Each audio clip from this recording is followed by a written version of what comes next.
Next, let's take a look at lights. As we previously discussed, you can adjust the overall lighting look of your map in the environment settings, but oftentimes there will be areas that need some additional lighting, so let's take a look at what we've got. Lights can be found in the New Objects menu under the heading Common, subheading Lights.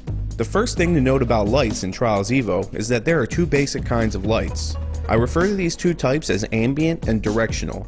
Let's take a look at each kind and discuss a few uses. Ambient light is emitted from the source in all directions and does not cast shadows. The ambient lights are the point light, torch light, and wall light. There are a couple of differences between some of these light sources, so before we get into properties, let's quickly take a look at those. The point light is light only. It has no visual source that appears in the world.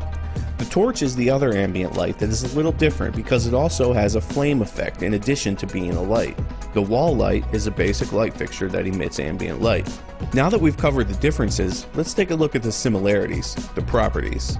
Each light has all the normal object physics properties. The menu item we are interested in now is the light settings option, and they're all pretty self-explanatory. The light enabled checkbox simply turns the light off or on. Light color allows you to change the color of the light being emitted from your source. The light intensity slider basically changes the brightness of the light. And finally, light range decides how far the light can reach. One thing to keep in mind when adjusting light range is that increasing the range can more quickly lead to performance issues. Now let's look at directional lights. These lights emit light in a specific direction like a spotlight and do cast shadows. The directional lights in Evo are the fluorescent light, hanging light, and work light. The headlamp on the bike is also a directional light.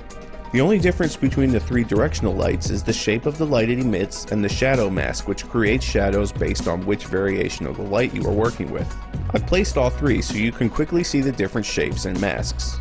In the properties for these lights, there are a few extra options.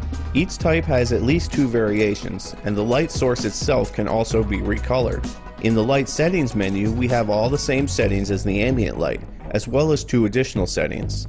Light cutoff basically describes how wide the light emitted is. In lighting terms, this could be referred to as the cone. When the directional light comes out of the source, it starts at a small point and expands as it gets further away, creating a cone of light. The angle of the cone determines how much the light spreads.